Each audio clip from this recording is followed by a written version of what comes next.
Hello, guys. Welcome back to another episode of the Final Whistle podcast. I'm here with my co host, Zach. How are you doing, Zach? I'm good. How are you? I'm good, man. So, today we've got another NBA episode. This episode will be coming to you probably around Sunday afternoon. So, that'll be before game two or game seven of the Rockets Warriors series, which I'm pretty sad about that. And also before game one of Pacers Cavs, if I'm not mistaken. I think it's Pacers Cavs, right? Yeah. So we'll probably be able to give our predictions probably after that game one for the rest of the series for round two. But for now, today's episode, we're going to be talking about what the teams that have been eliminated so far can do to help themselves not be in this situation again next year. Um, do you have any preference to what team we start off with? No. Okay, we can start off with the Memphis Grizzlies. So, the Memphis Grizzlies, they dealt with injuries to John Moran in this series, and obviously they had that really bad blown lead, um, where they blew the 26-point lead or whatever it was, one of the worst in NBA playoff history. But John Morant had a quote that he said if he had not gotten injured, that they would have been 2-2, right? And I'm not sure if I agree with that, but I definitely think they would have won that game three. Game four was even a tight game without him. So you may have a point there, but at the end of the day, you kind of look at this Grizzlies team and it's just like, what's their ceiling? You know, John Morant, some people, including myself, have argued at points that he genuinely might have peaked in the NBA, right? Like, will Yeah. John Morant ever really get to that same level that he was at? I don't really know. That 21-22 season was a really special season for him, and I don't know, based on what we've seen, is especially this season where he was pretty much healthy for a majority of it, and it just wasn't good. Once they fired Jenkins, it got better with the new offense, but it wasn't really leading to wins. And you look at Jaren Jackson, who had a really rough series at certain points. It's just kind of confusing for me. I don't really know if their ceiling will ever be a championship team with this core. But you could go ahead and speak. Yeah. Obviously, there's two options. You can keep Jaw and you can trade him and rebuild, which for me, it doesn't make any sense. They just went through this rebuilding process with Jaw and they built this team around Jaw. So, you got to keep him. And and when you see Jaw playing, you know, even let's assume he never gets back to that one season. What was it, 22, 23? It was 21-22. Yeah. 21, 22, where he's just this incredible basketball player, in my opinion, maybe the fifth best in the league. But he's top 10 for sure. Like, and to win a championship, you need a top 10 player. And I think he's that guy. You know, Obviously, you need a good supporting cast, and he has to get good again, and he has to, at least pretty much reach it. But there's, in my opinion, there's not much you can do. Yeah. You just you got to rock with this team. Obviously, you got to build around Ja. You got to get better pieces. Leverage your assets and stuff. But you just got to keep building around Ja. Ja's this tremendous athlete. He's honestly one of a kind. Except for Ant, like him and Ant are.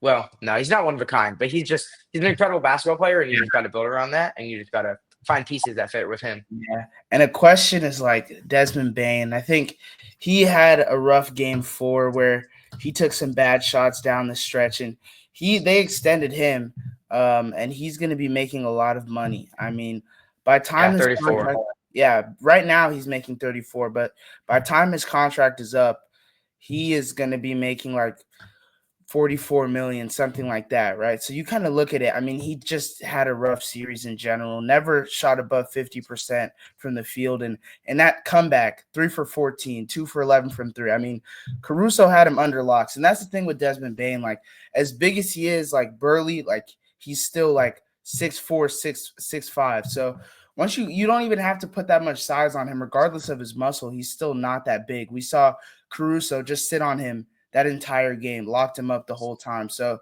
I think you have to ask yourself some questions about that. I think you could move Desmond Bain for a more complimentary piece, but you just have to see like who wants to take that contract. I mean, this might be one of the worst showings I've seen from Desmond Bain, if not the worst, because this series was really awful for him. But we'll just have to see where they go from here. I do think Jaren Jackson is kind of, I don't know. I mean, Jaren Jackson had a really good stretch at some point of this season when people were saying that he was the franchise player and that, it's not Jaw's team anymore because Jaw wasn't playing well and they were the 2 seed and he was playing excellent basketball. But, I think some people might say this narrative is played out, but his inability to rebound is really just shocking to me. I think at his height, it's just like you have to do better at some point, you know?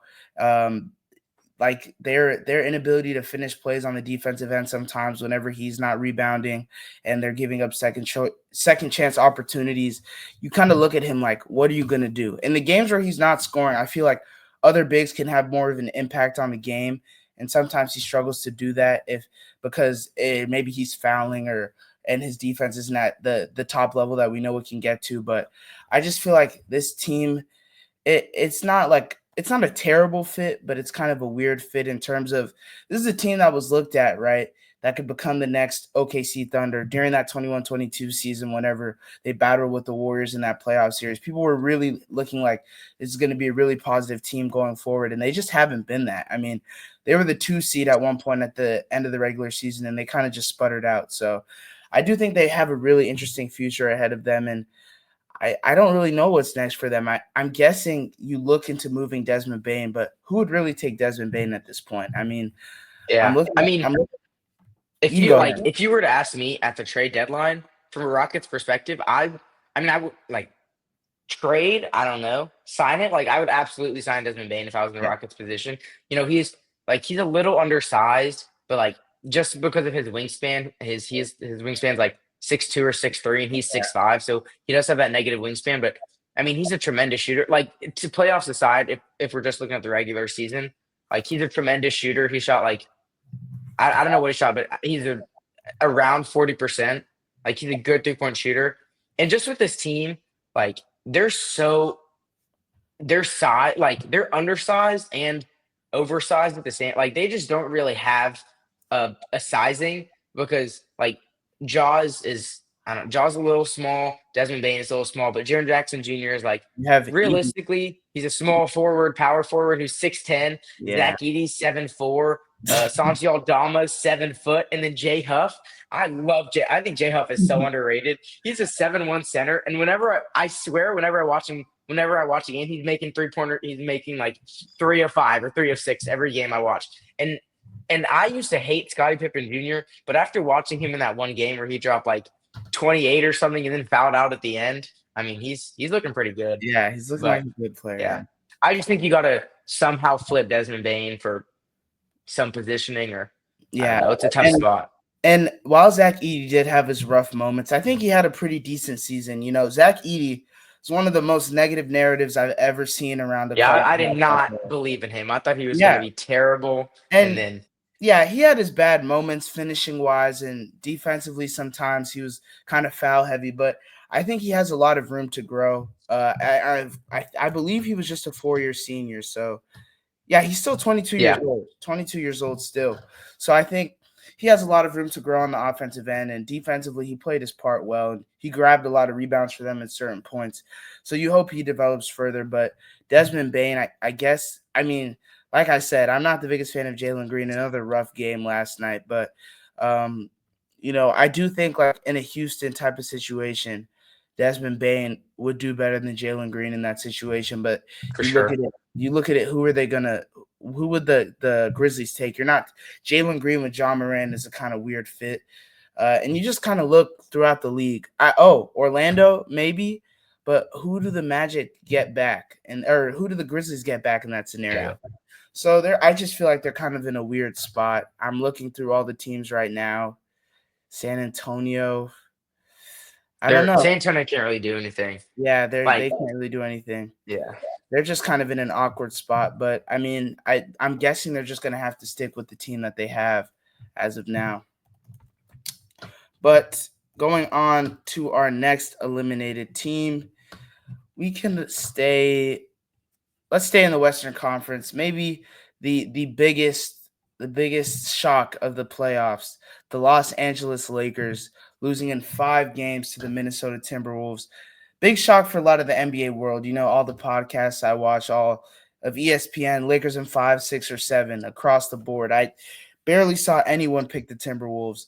And they came out and they played some amazing basketball, some great defensive basketball, but also kind of just punching the Lakers in the mouth offensively. I mean, you look at Rudy Gobert in that last game, what, 27 and 24? 27-24. Yeah. 27-24 in a closeout game for Rudy Gobert. I mean, that is pretty fantastic. Ooh, I might.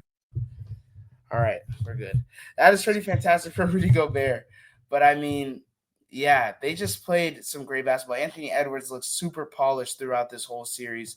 I mean, you kind of look okay. Well, we're having a kind of catastrophic start here, but yeah, the Lakers, the size killed them, and also, we talked about that the game four mistake um, from JJ Redick just playing everyone forever. Second half, the lineup didn't switch at all, and I think Luca is really, in my opinion, the best first half player in the NBA. But throughout his career, he really does kind of sputter during the um the fourth quarter just because he's tired and he's out of shape. So I think this next season, like it really is time for Luca to just please get in shape, no matter what it takes. Like you have to do it at some point because the way that he capitulates in the fourth quarter in the playoffs this often, it's kind of unacceptable for a player of his standard. I think he has to do better. Even though I'm a huge fan of him, he has to do better. And the offensive fit for the Lakers looks a little weird. Reeves was not his normal self, and I think he kind of struggled to find his footing in this offense. This offense that looked like it could click between the three of them, even though there was doubts, it did click. Certain points in the regular season, they were really firing, all of them dropping 20 plus points. And in this series, Austin Reeves just kind of seemed like the odd one out. He didn't get involved as much. And when his name was called upon, obviously he missed that three in game four that could have won them the series, but he didn't have his best shooting series. And LeBron, I think he had a solid series. We saw he had an MCL sprain and came back to the game, grade 2, and came back to the game on that Dante DiVincenzo collision. I think you definitely don't blame this series on him, regardless of what the media is trying to push. But at the end of the day, we saw it in that Rudy Gobert game. The Lakers need bigs, and we saw Mark Williams tweet that smiley face. But yeah, the Lakers need size, and people are mad at JJ for not playing Jackson Hayes, but I really think that's a bad take because Jackson Hayes in one game he I had hate like him. I don't think he's terrible. I think he's terrible. yeah, he had like 5 fouls in 9 minutes, and it's just you cannot be on the court in the NBA playoffs doing that. So, Mark Williams, I mean, they probably regret failing his physical because he finished the season just as strong. Yeah. I really think he would have helped a lot, and he's a lob threat at the end of the day. That once he came back from his injury, like or his period of not playing, his defensive effort, for some reason I always found myself watching the Hornets, but his defensive effort definitely improved. And you look at him down the stretch of this season, 18 and 12, 18 and 13, 16 and 12, 22 and 9, 8 and 7, 10 and 12. The Lakers needed that. They needed size. Rudy Gobert's out there grabbing 24 boards in a closeout game, and there was nothing they could do about it. And Rudy Gobert finally realized that he was 7 foot and started to punish the Lakers for it. And yeah, I really do think they just need size.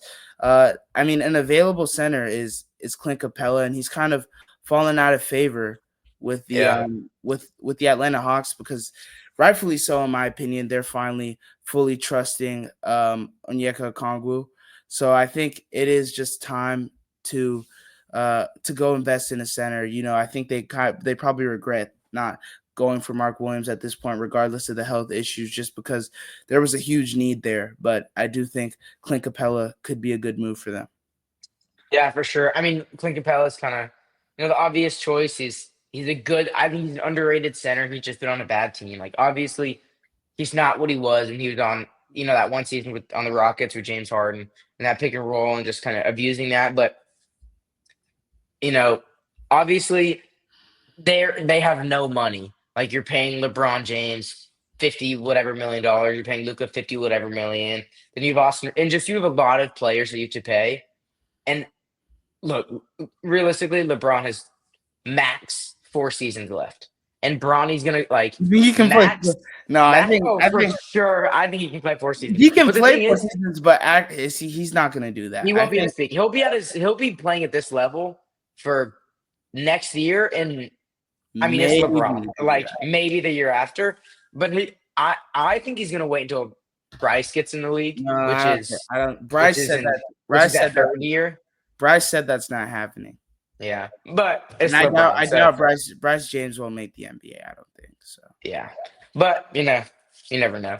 Yeah, Um, and but if you're willing to risk it, so you sign LeBron for 2 years, you trade your future away for Giannis. So that means you're getting rid of your next 8 years of picks. You're getting rid of Dalton Connect. You're getting rid of Jackson Hayes. You're getting rid of probably. I don't think they can get away with keeping Reeves if they do. no, yeah, and you'd probably get rid of Reeves, and Mhm. then you have so that's four firsts, Reeves. Let's just say four first Reeves and Connect. Yeah, Okay, so then you're basically over the cap, right? You're paying luxury tax, but you have 2 years to win a championship. And so really the only thing you gotta think is one, do I want to pay? Which obviously if you think you can win a championship, you're gonna pay. well, And two, if you have Luka and Giannis, I'm sure the window's definitely much bigger than 2 years. But for sure. Oh yeah, yeah, for sure. Because the thing is once you're not paying LeBron, you have $50 million to allocate somewhere else. yeah, Right. So even if you have those two, like and you're still not trading away your future because you have Luca.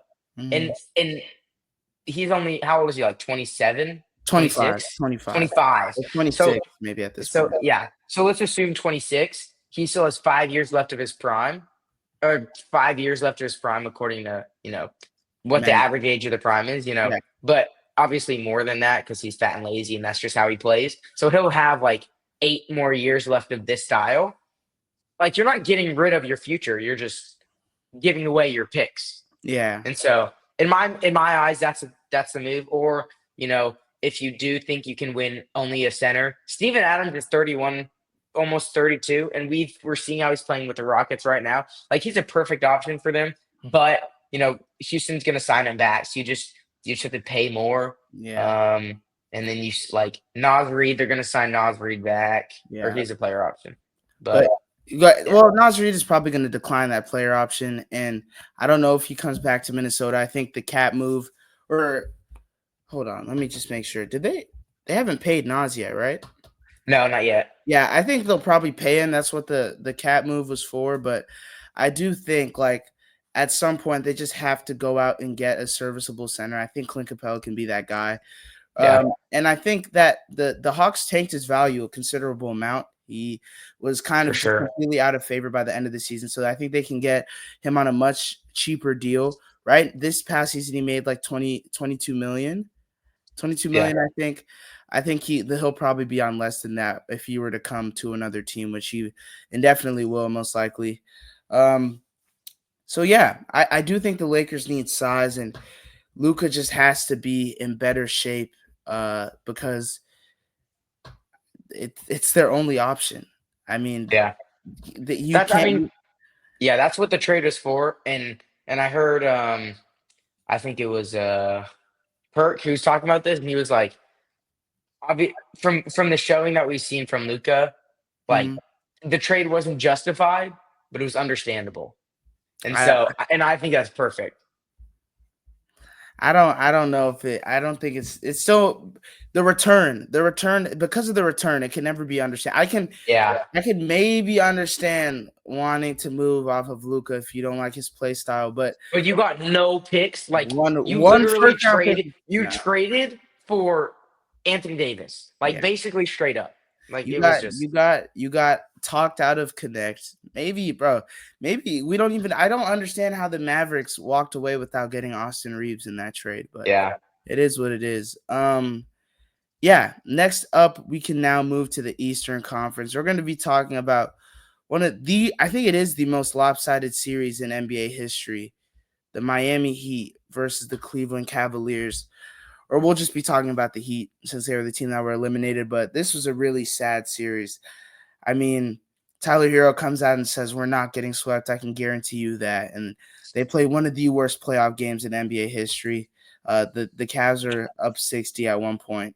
Yeah. And it's just like Pat Riley. I don't know. I've never been the biggest fan of his controlling nature and how he wants to completely run the show.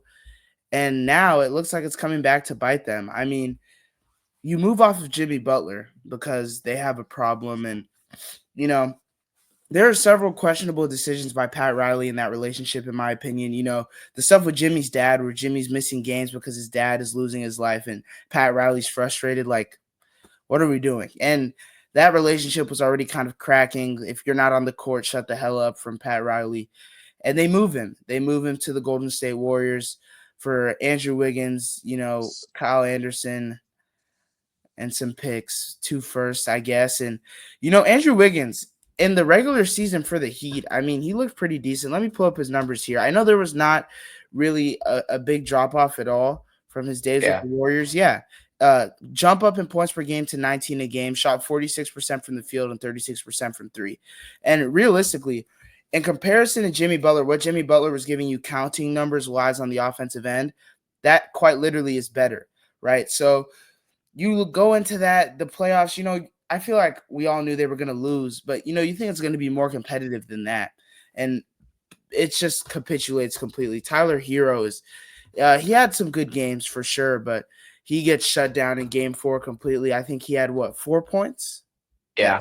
4 points in 31 minutes. He did have that really good game too, where the game was kind of close and the Cavs kind of just run away with it at the end. But other than that, he was a little bit underwhelming, and especially in that game 4, it was really, really bad from him. And Bam Adebayo, I mean, as someone who's a fan of him, and he has sold my parlays on multiple occasions, but I am a fan of Bam, right?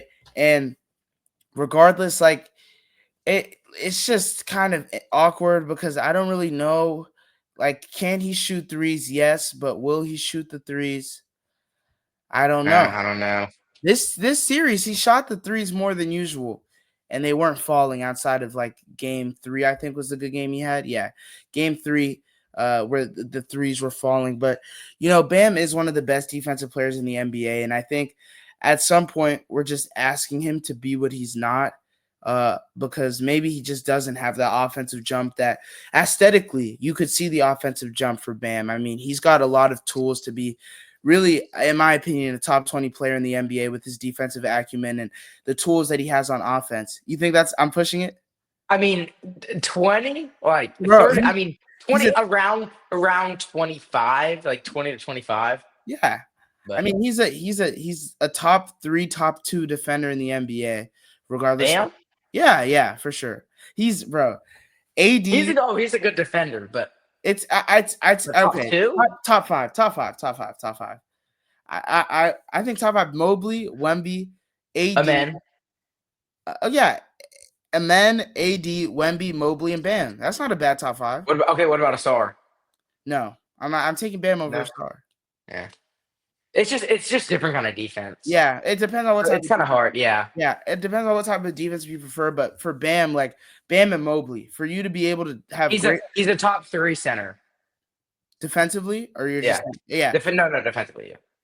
Yeah, I'd say that. And when you look at Bam and Mobley, the guys that have great rim deterrence and they can switch and play outside on the perimeter, that's my kind of guy. I really think that's putting the whole defensive package together. But everyone has their different preferences when it comes to defense. But the Heat are just in a tough spot. The Davion Mitchell was a good pickup, and he had a really great playoff game or play-in game, excuse me. But you just kind of look at this team. It's just mediocrity personified. I think they'll be in the play-in, or just in the play-in next year. And there's no one really to move. I mean, you could package someone. They have to be in the star market. But you kind of look at it. They do have like Jaime before this year would have been a great trade piece, but now his value's kind of tanked. So I'm guessing you could package Jaime. Let me look at their roster for real. But Jaime, Rozier, those are guys. Yeah, I was gonna say Jaime, Rozier, and Duncan Robinson, and some firsts for Kevin Durant. But yeah, Kevin Durant only has 2 years left, and Mm-hmm. I don't think they're gonna win in 2 years. So they're just in such a tough spot. Like you need a young star. Yeah, And like I mean, yes, I think Zach LaVine would be their perfect guy. But yeah, well, maybe. But if you move. Does that take them anywhere? Really, realistically, like would they have won this series? They wouldn't have won this series with Zach LaVine. But it builds them. it builds them, but Zach LaVine's like 31. So it's like, Yeah, yeah, it's just like, I mean, Jovic, you could look into moving. Khalil Ware definitely has a lot of value on the market. I yeah, completely forgot about him. So if you move him, then you could really start talking with some certain teams. And I think the Phoenix Suns will definitely come to the table if Khalil Ware is on the table. I mean, Khalil Ware has so much potential. Defensively, he has the upside and he can knock down threes. His jump shot mechanics are good, but it's just a matter of getting that percentage up. And so if Khalil Ware is on the table in trade talks, I don't think – for the Heat, I saw Heat fans usually try and say, "Oh, this person's untouchable. We can't move Jaime." But with the situation that you have yourself in now, in my opinion, nobody is untouchable. Bam, Tyler, I don't care. No one's untouchable. You just have to make a push because the Heat are supposed to be competitive. They're one of the best organizations in the NBA. I mean, they were really only bad for like 2 years, maybe like Bam's rookie year and a year before that. So the Heat need to be competitive. It's what they do. So they have to get into the star market as quickly as possible. And they've kind of swung and missed in the star market in the last 4 to 5 years. Dame was supposed to head over there. You end yeah. up like getting Terry Rozier, which is one of the most embarrassing humans in the NBA. I mean, If what's happening is true, that's one of the most embarrassing things I've ever seen. So they really have to be active. I think if Khalil Ware is on the table, I think a lot of teams will talk to you about moving their stars. So I'll let you go ahead and speak though on the embarrassing showing from the Heat.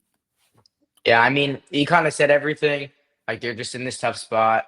You got to get a star, but I don't, unless you basically trade away your whole team and build a new one, like in the off season, like you trade Bam and Jaime and Tyler Hero, and you swap it for like Devin Booker, like Gary Trent Jr. and like James Harden. Like Wait, there's what? just Oh, you're because saying like no, getting. like trade, yeah, like building a new team. Well, I don't Like, think I think they can keep Bam and Hero because I feel like Ware has a lot of value, and so but I'm saying they can't win with those two players. no, I'm saying Bam They Hero and need a like star. I'm saying Bam Hero and KD. That's what I'm saying. If Yeah, you but move, KD only has 2 years. I mean they're in win now mode. That's what they But are. you think KD, Bam, and Tyler Hero can win the championship? You think they can outbeat the Cavs and the Celtics? Who can really beat the Cavs and the Celtics? This is all No, that's in that's what I'm saying. in So theory. so In theory, there's nothing they can do though. That's I mean, exactly. So you just blow everything up. Like you just risk being non-competitive for 4 years, like what Houston did. Just blow everything up. Wait for the Cavs and Celtics to expire, and then you come up in that gap. I mean, I guess Because yeah, you but in the I NBA, everything you only need one good year. You can yeah sacrifice everything for one championship, which is something I hate. Because like just with how teams are built, just to win one, I hate it. I hate the Thunder, but like just how the Thunder and Celtics and Rockets and Cavs are built. the Like they're Rockets. young stars, That's a young pol- that's stars a polar coming up, bear doing Republican Texas. The young Rockets. stars coming up, Oh my and goodness. like you build your team from those stars. That's what I think a team should be. Yeah, But there's not. I mean, they're just stuck. Like they're stuck in limbo. They're not going to be. We're not. I don't think we're going to see the Heat be a contender for the next 15 years. yeah. I mean, 15 years might be pushing it, but I understand where you're coming from because unless they blow it up, I mean, you look at the stars available on the market. I mean, the They only just don't fit. yeah, Besides for KD. KD is the one that fits, and I mean, he's already how old? 35, I'm guessing, because No, 37. no, he's younger than Steph. Okay, 36. 36. KD's 36. He probably has 2 to 3 more years on his deal. Do you know how many years he has left on his deal? It's just one. It's this upcoming season. Wow. Okay. So you look at KD, it's like they could make a move for him, but that's 1 year. And are they really going to beat the Cavs and the Celtics? No. So I think they'll middle out for a little bit, or they'll make the move for KD, and we'll see how it goes for them from there. But if they do grab KD, I think the ceiling for them would be a conference finals. I think if they were in this, let's just say they were in this situation instead of the Cavs. Obviously, I don't think they would have beat the Cavs if they had KD, but I think they could beat the Pacers if the roster, Yeah. if it's a team built around Tyler, KD, and Bam. But yeah, I think the Heat are in an interesting scenario, kind of like the Grizzlies. What can they really do? I feel like the Lakers still. You still have Luca and LeBron and Reeves on your Yeah, roster, but Lakers are fine. yeah, the Lakers will be fine. But Plus, no matter what happens, it like the NBA wants the Lakers to be good, so something's gonna happen.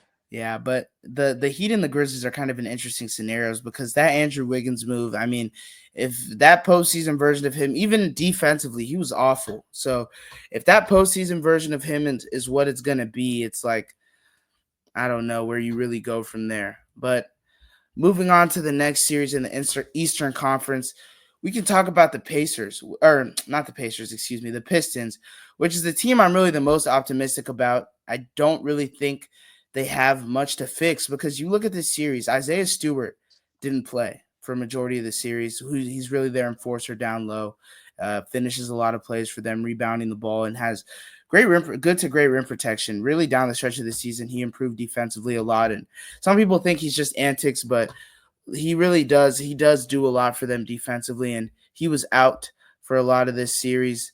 And you kind of, or he only played game one, yeah. And you kind of look like Ivy has been out for so long, but some people are saying, "Oh, Ivy and Stewart can swing this series." I doubt they have Dennis Schroeder. I doubt they trade for Dennis Schroeder if they have Jaden Ivey because the reason they traded for Dennis Schroeder is because they didn't have a second ball handler. But yeah, I just think they were so close down the stretch in the fourth quarter. They just kept on falling apart, kind of. And that last play, they're just a shot away from going into overtime, possibly because Malik Beasley was having a decent game, and I think he had 20 points. Yeah, Yeah, 20 I points. think yeah, 20 points at that point. So, there's a pretty good chance of him knocking that wide open shot down and, just he fumbled it. So, yeah. yeah. I mean, they're a young team, they're a young star. I think Kate. I as much as I hate to say it, just because of Jalen Green rivalry and stuff, but he has the potential to be a top 10 player, which is what you need in a championship. Like they already have their team. Like besides for those minor moves, like get a really solid shooter, but like just continue with this team. Yeah. Like Keep get your going. draft picks, just keep going. Yeah, I think they don't have much to fix. They're way ahead of schedule, 2-26 to making the playoffs now. I mean, they should be very proud of themselves. Pistons fans shouldn't be too frustrated at all with the result. And our last team, if I'm not mistaken, is the Milwaukee Bucks. This team is cooked.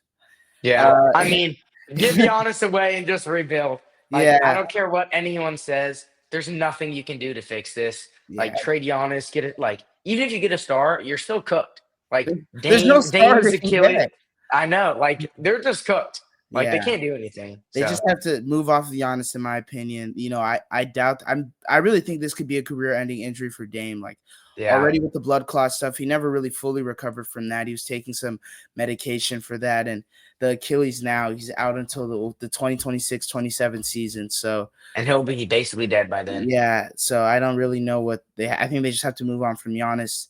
Not too many thoughts on them. I just think it's an end of an era in Milwaukee, in my opinion. Yeah. I mean, Hopefully, you can trade him to like Orlando and get Franz Wagner, but like realistically, if he goes to the Thunder, I might lose my mind. yeah, that would be Like, and insane. the thing is, the Thunder can do it. They Like, can.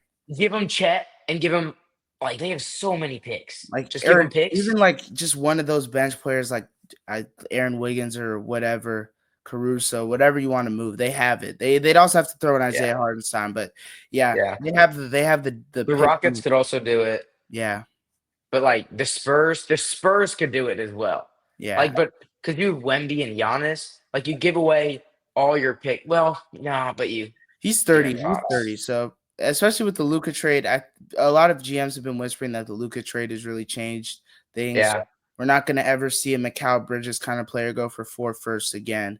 So, yeah, it's probably not as big a haul as we thought, because Mikal Bridges kind of reset the trade market, but now Luca has kind of shot it back to the opposite side of the spectrum. So yeah. Milwaukee just has to move Giannis. But yeah, that'll do it for our teams or what's next for the teams that have been eliminated from the NBA playoffs. Oh my goodness, I forgot one. Okay, the Orlando Magic. I forgot Oh, the about Magic that. just Yeah, build. They're a yeah. good team. keep building, good team, and their defense. Tatum was really on one. Maybe not efficiency wasn't the best, but his isolation possessions were just like there wasn't a lot they could do. The Magic played pretty solid defense in this series, which is what we expect from them. But offensively, you just have to hope that Suggs is back and shooting at the clip that we know he can, and Yeah. defensively they have a lot of promise. This Magic team has a lot of promise. I just think they need shooters. That's the end of the day. They need more reliable guys that they can kick out to. And so, yeah, I think once again, you shouldn't be mad at this Magic team for the outcome because none of us really thought they could win, to be honest. So, yeah. Yeah. All right, that'll do it. Those are all the teams that have been eliminated from the NBA playoffs so far. Could I get your predictions, Zach, for Warriors, Rockets, and Nuggets, Clippers? Um, I it's so hard for me to give a Nuggets Clippers. I mean, you have Kawhi, and then James Harden can't perform in a game seven, but Kawhi is just tremendous, and Norman Powell and Zubac have just been locking down Jokic. But it's Jokic, like he's the greatest player in the last 5 years. Like he's the best basketball player on earth, and it's not even close. And so there's not much you can really guess.